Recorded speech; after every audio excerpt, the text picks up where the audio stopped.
सनातन क्या है?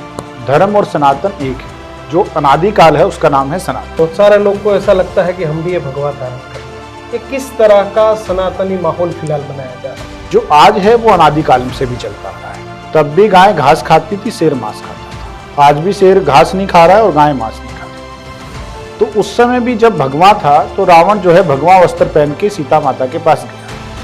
ये तो आपको जागरूक रहना पड़ेगा, जो जनता है उसको जागरूक रहना पड़ेगा कि वो जो रंगीन वस्त्रों में वो परंपराओं से उसने धारण किया हुआ है कि वो स्वराज में स्वयंभू बना हुआ है। गाय के नाम पे वोट मांगते हैं, गाय तो आज भी कट रही है। जो गाय को नाम पे वोट देता है वो उसको विचार करना चाहिए कि भाई वो गाय कट रही है, हम ऐसे व्यक्ति को वोट ना दें। नमस्कार, आप જોઈ રહ્યા છો ન્યૂઝ રૂમ અને આજે આપણી સાથે સવિશેષ ચર્ચા કરવા ધર્માચાર્ય સંપૂર્ણાનંદ બ્રહ્મચારી महाराज बिलखाથી આપણી સાથે ન્યૂઝ રૂમમાં પધાર્યા છે। महाराज जय श्री राम, जय सनातन। वैसे तो बहुत सारे विभिन्न मुद्दे हैं, अभी सनातन के बारे में अगर हम चर्चा करें तो सनातन क्या है? सनातन वो है जो धर्म और सनातन एक है।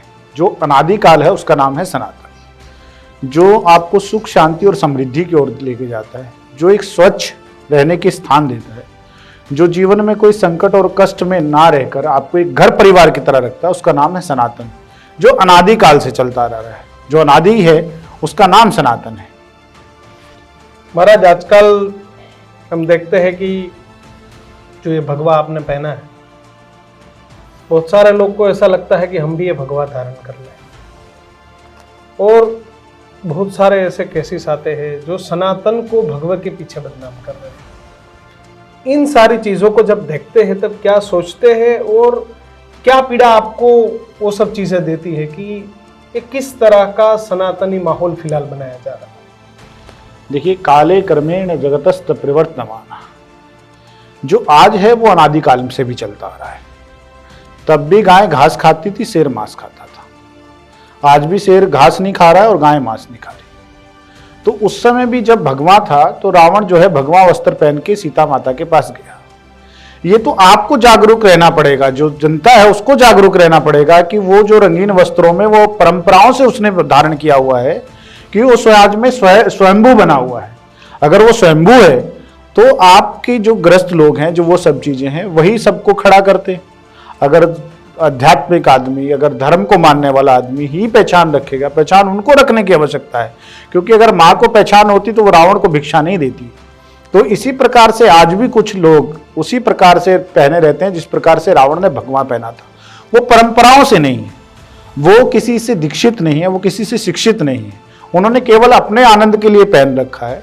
तो ऐसे ही समाज के हर व्यक्ति को जागरूक रहने की आवश्यकता है। जिस प्रकार से नई पॉलिसियों के लोग जागरूक रहते हैं कि भाई हमें क्या फायदा मिलेगा, हमें कहाँ प्रॉपर्टी लेनी है जिससे हमें लाभ मिलेगा, तो जिस प्रकार से सब व्यक्ति अपने लाभ की ही चिंता करता रहता है, उसी प्रकार से पहचानने की समर्थ है तभी वो कुछ चीजों को ग्रहण कर सकता है। उसी प्रकार से उसको भी व्यक्तियों को ग्रहण करने की, परखने की क्षमता व्यक्ति में भी होनी चाहिए। केवल ये दोष उनका नहीं है जो वस्त्र पहनते हैं।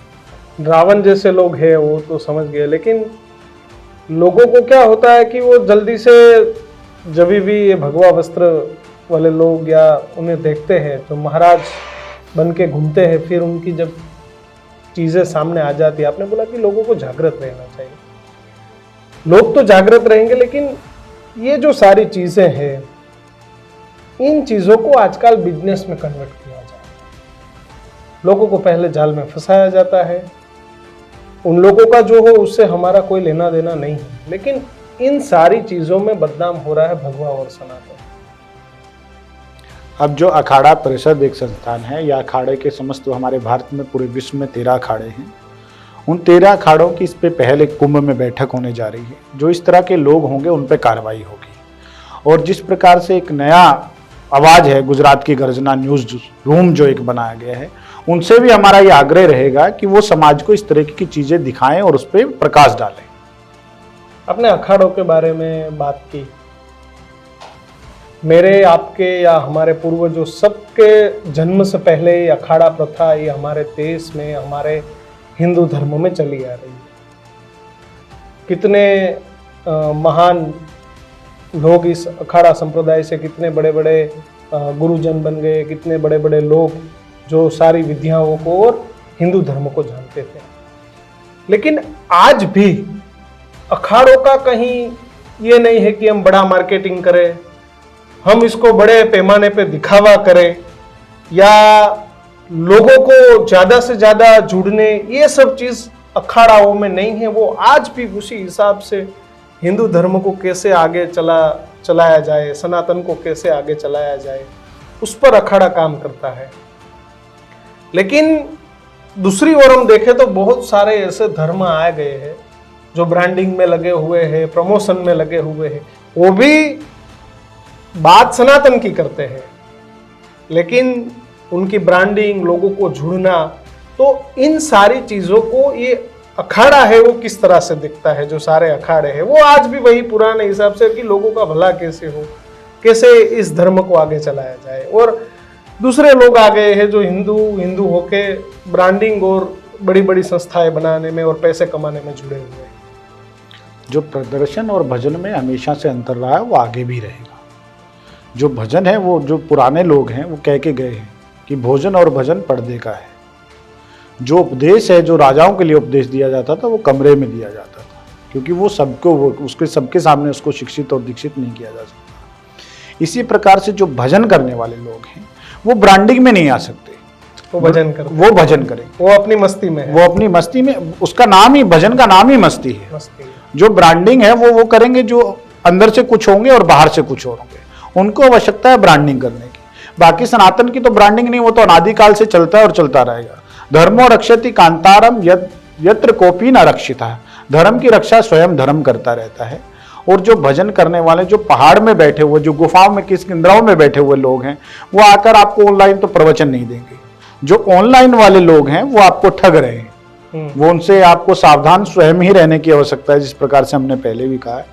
क्योंकि जो पूजा है, जो आशीर्वाद है, वो आपको कभी नहीं होता कि हम भी बड़े बड़े मंदिर बनाए, अपने बड़े बड़े आश्रम होने चाहिए। देखिए, अखाड़ों के भी अपने अपने अखाड़ों की अपने मठ हैं, अपने मंदिर हैं, वो अपने सनातन का प्रचार कर रहे हैं, लेकिन उनको इस तरह की ब्रांडिंग करने की आवश्यकता है नहीं, क्योंकि वो सच में है और सच में रहेंगे।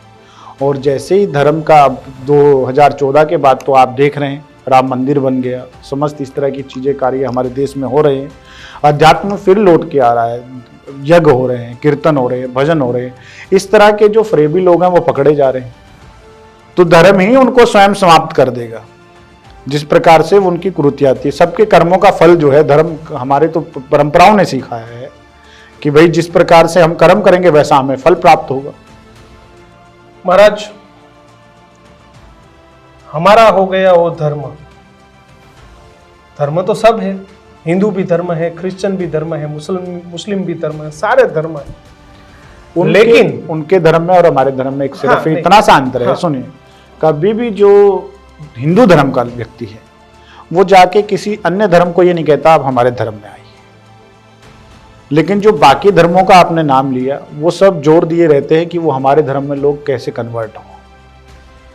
तो हमारा जो है, हमारे यहाँ हम उसको विधर्मी कैसे बोल देते, वो भी उनका धर्म का तो पालन कर ही रहे हैं। नहीं, वो धर्म का अपना पालन करें, इसमें कोई किसी को दिक्कत नहीं है, परंतु इस धर्म के प्रलोभन देके अपने धर्म को बढ़ाए ना, क्योंकि हिंदू धर्म कभी भी प्रलोभन देके किसी को नहीं बढ़ाता है। आप ये मानते हैं कि जो हिंदू धर्म में नहीं है और जो दूसरे धर्म में है वो विधर्मी या तो हमारा दुश्मन हो गए? नहीं, ना हमने विधर्मी कहा, क्योंकि हमारा तो सनातन धर्म है, ना हम शत्रु मानते हैं किसी को। हम तो सर्वे भवन्तु सुखिनः की बात करते हैं। हमारे तो विश्व में, हमने तो एक ही नारा है हमारा, वसुदेव कुटुंब। हमने पूरे विश्व को अपना परिवार माना है। ये सनातन कहता है कि जो पूरा विश्व है वो हमारा परिवार है। बाकी लोग कहते हैं कि जो हमारा है वही सत्य है, तो सावधान तो उनसे रहने की आवश्यकता है जो ये कहते हैं कि हमारा ही बिल्कुल सत्य है और अटल है। जो दूसरों को सुख और समृद्धि के, उनके गीत तो नहीं है सर्वे भवन्तु सुखिनः। ये तो हमारे ऋषियों ने, हमारी परंपराओं में सर्वे भवन्तु कहा ना। हमारे ऋषि मुनियों ने कहा देव हो शांति अंतरिक्ष गुण शांति पृथ्वी शांति रापा। हमने विश्व की शांति की बात करी। हमारा तो कोई ये नहीं कि हम हिंदू सुखी रहे, हमारा भारत सुखी रहे। हमारे कभी ऐसे गीत गुनगुनाए नहीं गए और ना गुनगुनाए जाएंगे। हमें तो हमेशा वसुदेव कुटुंब की बात की है, क्योंकि पूरा परिवार, अगर आपके आड़ पड़ोस में भी आप दुखी हैं तो आप सुख से बहुत दिन तक नहीं रह सकते।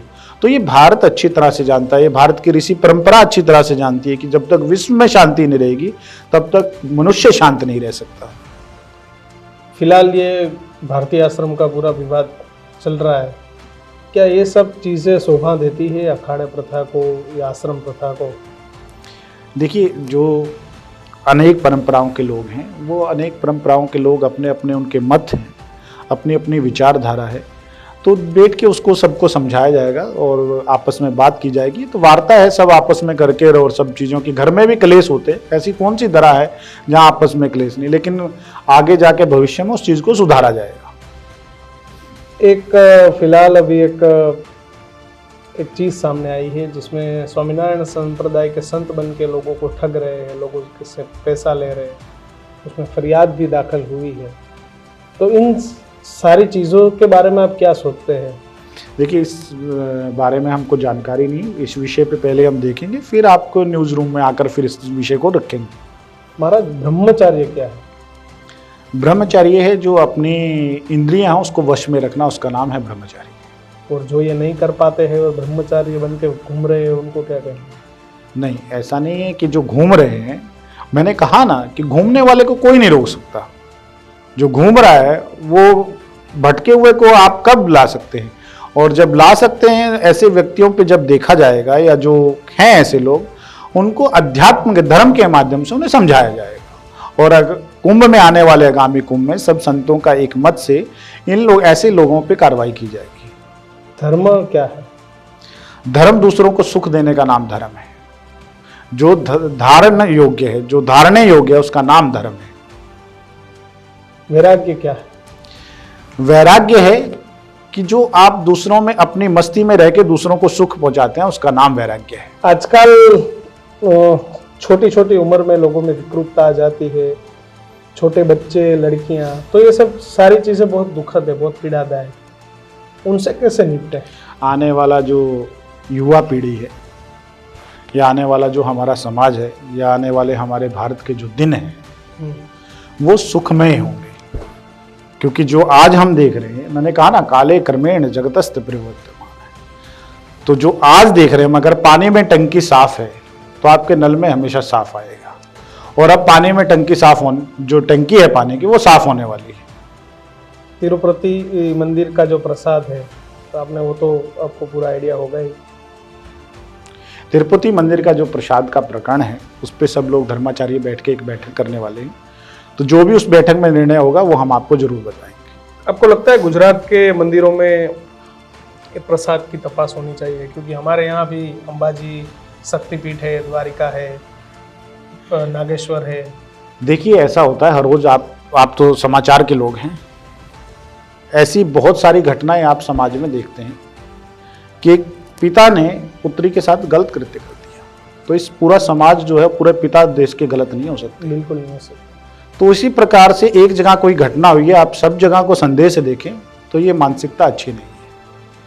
आप हर जगह पे एक शक के दायरे में अगर किसी मंदिरों में इस तरह की चीजें करते हैं, एक जगह घटना हुई है, उसकी कार्रवाई हो रही है और वहां सुधारने की जरूरत है कि सब छोटे बड़े मांग उठी है कि ये जो जितने बड़े बड़े मंदिर है, आज से पहले तो सब धर्माचार्य या पुजारी, वही सब मंदिर आजकल पहले चलाते थे पूरा वहीवट।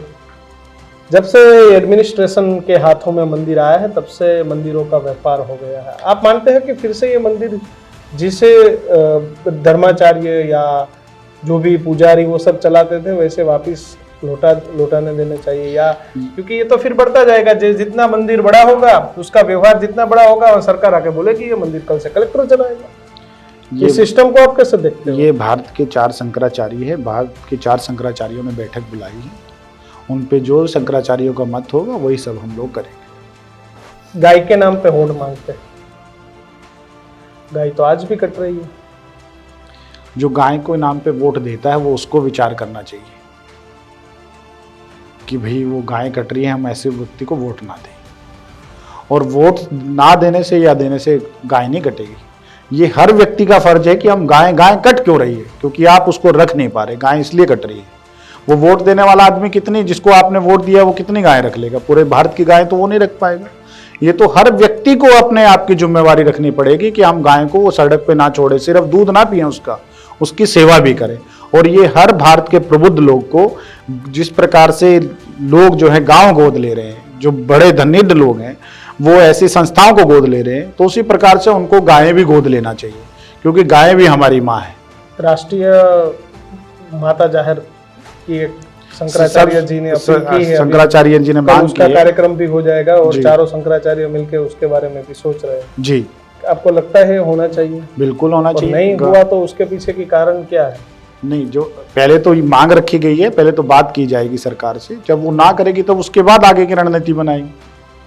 आप कुछ मैसेज देना चाहेंगे किस आजकल विषय में? सनातन धर्म, युवा पीढ़ी जो है नशे से दूर रहे और अध्यात्म की जिस प्रकार से नए बालक हैं, उन नए बालकों को चाहिए कि वो हमारे धर्म को माने, क्योंकि जो हमारे पूर्वज हैं उन्होंने धर्म को मानकर अपने जीवन में सुख और समृद्धि लेके आए हैं।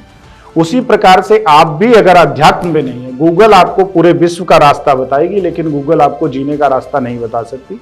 जीने का रास्ता आपको जो सनातन है, जो वो संत महापुरुष हैं, वो जीवन जीने का मार्ग आपको अच्छे से बता सकते हैं। आप किसी न किसी अपने परिवारजनों को, अपने बड़िल को, अपने आप को आदर्श माने और उनके अनुसरण पे आप चलें। आपको बहुत बहुत आपका धन्यवाद धन्यवाद महाराज। जी। और सनातन के लिए आप हमेशा बोलते रहे, काम करते रहे, क्योंकि सनातन है तो पूरा ये देश, ये समाज और हमारी सारी व्यवस्थाएं टिकी हुई है।